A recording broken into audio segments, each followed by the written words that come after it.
Do you wake up every morning with a constant dread of something's about to go terribly wrong that carries on throughout the entire day? Or is your morning alarm clock like a starting gun for your racing thoughts that you struggle to keep up with all day long? That's just a little bit of what it's like to live with anxiety. Today, we're going to talk about some tools and techniques that we use to manage our anxiety that may be useful for you as well. But first, this is the Fit Mess, where together we learn to develop habits that help us live beyond our mental health struggles to create happier, healthier lives. He's Zach.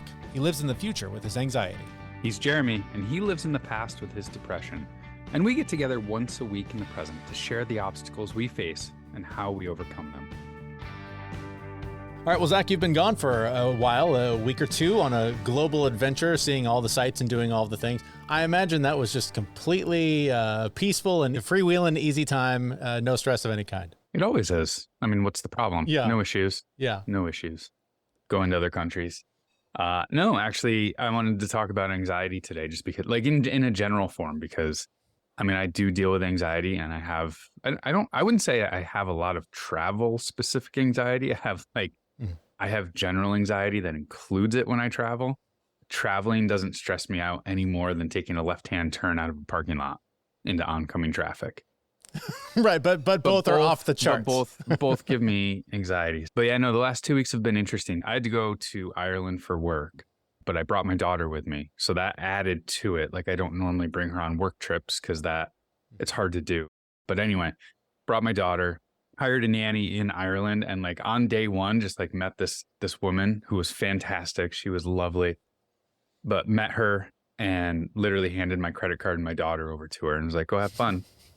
And then I've known you for an hour. Here, take everything that matters most to me. Yeah. But, and getting my daughter into the country, like her passport didn't arrive until Thursday. We flew out on Saturday, like talk about tight. I was about to cancel everything. So my daughter's first time in a new country, trying to like acclimate her to that, trying to work, trying to do all the things. And then I took a week off and we flew over to Paris and went to Disneyland Paris, which is way different than the Florida version. Way, way different. We were there for a couple of days. We went to Paris when the riots were happening. We actually got evacuated off of a train because there was a riot in the next station. And then I had to go figure out the Paris subway systems to get to where we wanted to go. Hell of a time to go to France, by the way. Good planning there. I know, but I needed to make it to the Louvre in time. For sure. Yeah, and then we flew back to Dublin. We hung out in Dublin for a couple of days, and I took my 12-year-old daughter on the Guinness factory tour. No stress or anxiety whatsoever. Right. Like just nothing. Right. It was a whirlwind of a two-week stretch here. So just getting through the day normally is enough to send your anxiety through the roof. All of the logistics of this, the passport, the travel, the plane, the evacuations, Disney, all of the stuff must have just elevated that in ways that really taxed your system. So how did you manage all that? Well, I just used all the same things that I use normally. I think the one thing that was missing was my physical exercise. I only got like 2 or 3 workouts in the 2 weeks, which was problematic for me because, again, like that is the foundation. That's the baseline for me in managing my anxiety, is making sure I move for like 30 to 60 minutes early in the day. If I do it late in the day, it just doesn't work as well for me. So managing my anxiety is really good doing it first thing in the morning. But again, just like all the deep breathing, I've traveled the world before and nothing terrible happened. And it's all the same thing. It's flights, it's airports, it's figuring out what something says in French. Like it's all the same thing. So looking at those prior situations and going, you did it then, you'll do it now, it'll all be okay. But there was just so many moments where I was like, you know what? I'm just here having a little anxiety. I'm going to just take 10 deep breaths. It's literally that simple. It's like all you have to do. I did break one of my rules, and I did have, I was in Ireland, so I did have a couple of Guinnesses while I was there. So I had like alcohol, and like they don't make coffee in Europe. They make things with espresso shots in it. Sure. And I just order like, oh, just give me a large whatever, not realizing there's like 4 shots of something in it. And I think a couple of days, like I was buzzing because I had so much caffeine, and I had also had alcohol the night before. So I only did that for a couple of days. And then I was like, oh, yep, no, I can't do my physical movement. So there's no alcohol. There's no more coffee. Like I limited my coffee intake. after that. So I'm curious. I've been thinking a lot about this. This is something I've just sort of been wrestling with in my head. And I saw a tweet the other day, or a post from Alex Hormozy, and it was something to the effect of, "Hey, America was built by a bunch of guys that smoked cigarettes and rode around in wagons. If you missed your biohacking routine today, you're going to be okay." Mm-hmm. And I don't beat myself up, but I have not been super consistent with all of the things that I do, but I'm trying to do some of them every day because I know that they are essential to managing my mental health issues. How were you on yourself when you missed most of those workouts, when you had the alcohol you don't normally have, when you had more caffeine? Were you then telling yourself later, I'm a loser, I can't believe I did that? Or are you at a place now where you can go, you know what, this is what the day demanded, tomorrow's another chance? Yeah, no, I'm okay with it. I know that I can't have that routine all the time. I have the routine for a very specific reason, but there's a ton of self-compassion that goes into it as well. I had a Guinness. I mean, when you're in Ireland, you have to have a Guinness. And I had too much coffee, and I just made adjustments. Like, okay, well, that didn't work. I can't beat myself up over it, but I can make better decisions tomorrow and do things differently. All the things that you need to do to manage anxiety: sleep well, no alcohol or limited alcohol and caffeine intake, getting enough sleep. All of those things weren't happening. Mm-hmm. So I really just had to be okay with that elevated level of what was going on top of the increased stress. And that's okay. It's okay to be out of your comfort zone occasionally. It reminds me why I've got these routines, of why I do these things. Are you tired of feeling stressed out all the time?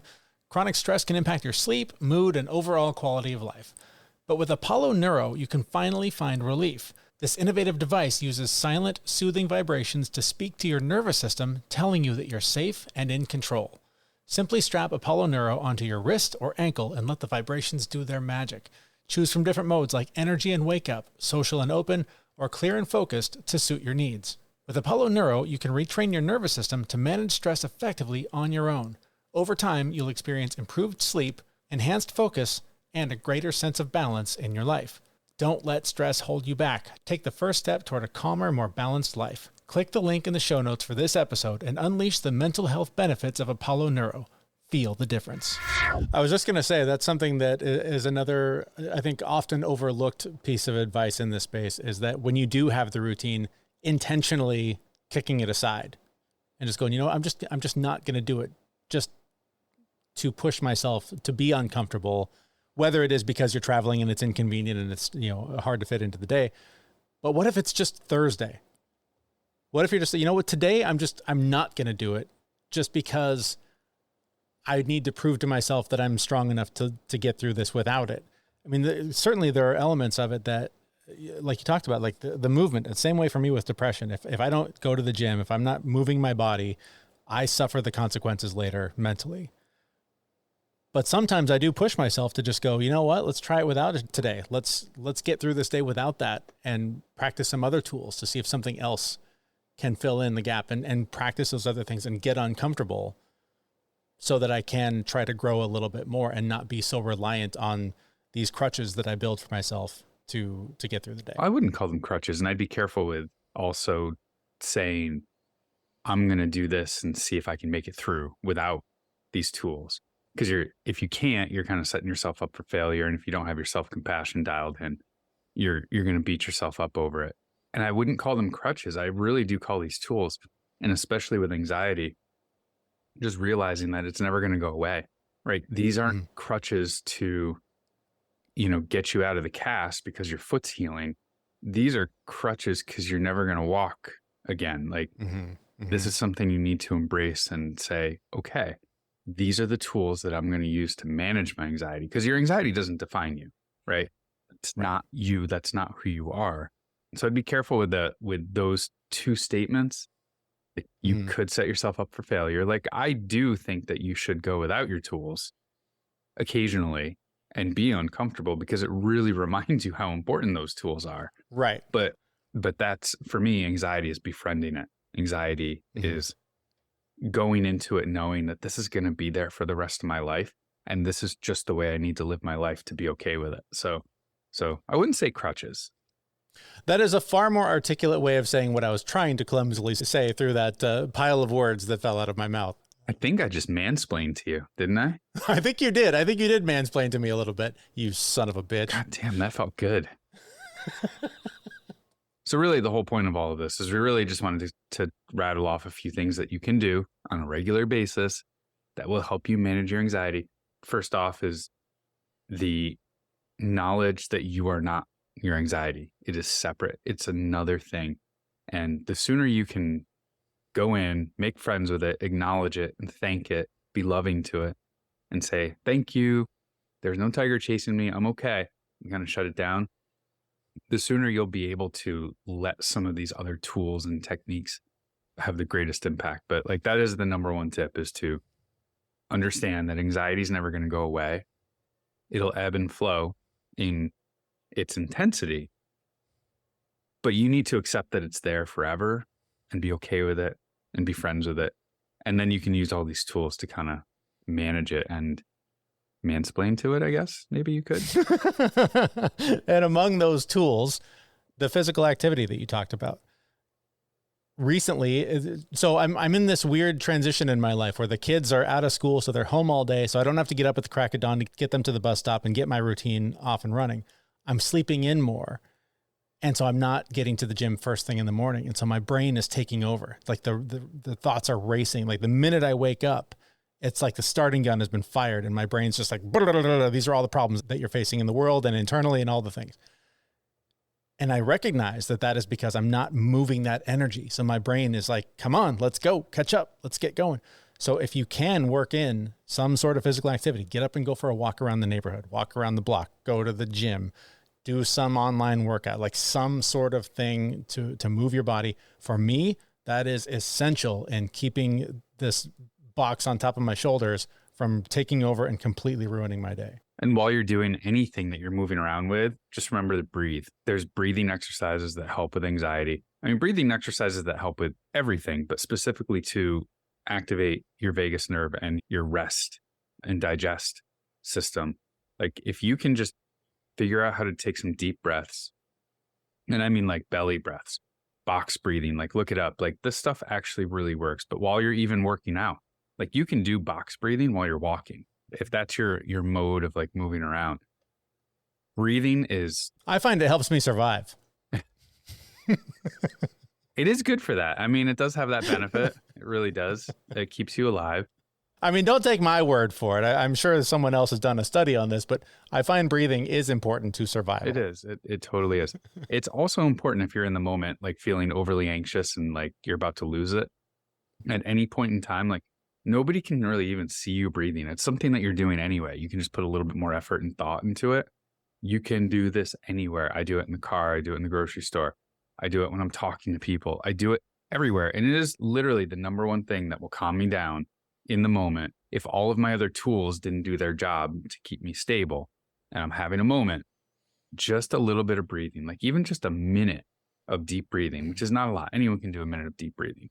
It'll really bring the anxiety down. It really does.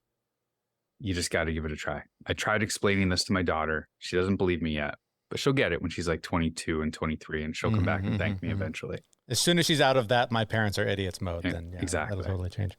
Aside from just the physiological effects, the idea of focusing on your breath gets your brain to, especially if you're wrestling with anxiety, like we're talking about, instead of focusing on all the things you're not doing, all the things you are doing, everything that's going wrong in your life, if you can just bring the attention back to the breath for a minute, it just has a way of calming all that down. Not only does it slow your heart rate and help your body physiologically, but mentally, it just gives you something else to focus on that you actually can control. And it's a massive way to reset that anxiety button. And with all of this is self-compassion. You're not always going to be perfect. You're going to miss workouts. You're going to make food choices that you'll regret. You're gonna mess up. You're going to do things that you wish you didn't do. Just stop. Start again now. Start again, the minute you catch yourself. Reset. Don't judge it. Don't throw a bunch of negativity at it. Don't punish yourself for it, because that's only going to lead to a cycle of repeated failure. Have compassion. Try again. Yep. And the last tip that we have, that if you're having issues with self-compassion, just go take a nap. Go to sleep. Like literally, getting enough sleep is, again, for all the things in your life, super important. But if you have anxiety and you need to manage it and you're only getting 4 to 5 hours of sleep a night, that's going to impact your anxiety and make it even worse. So that's like one of those baseline things that you can do. Get enough sleep and it'll actually just bring your anxiety down a little bit more. Well, there you have it. If anxiety is something that you deal with, hopefully these tips have been helpful for you and will continue to be helpful for you. You can get more information like this in our newsletter, which you can sign up for at thefitmess.com. That's our website. And that is also where we'll be back in just a few days with a brand new episode. Thanks for listening. See you, everyone. We know this podcast is amazing and doesn't seem to lack anything, but we need a legal disclaimer. Prior to implementing anything discussed in this podcast, it is your responsibility to conduct your own research and consult your physician. You should assume that Jeremy and Zach don't know what they're talking about, and they're not liable for any physical or emotional issues that occur directly or indirectly from listening to this podcast.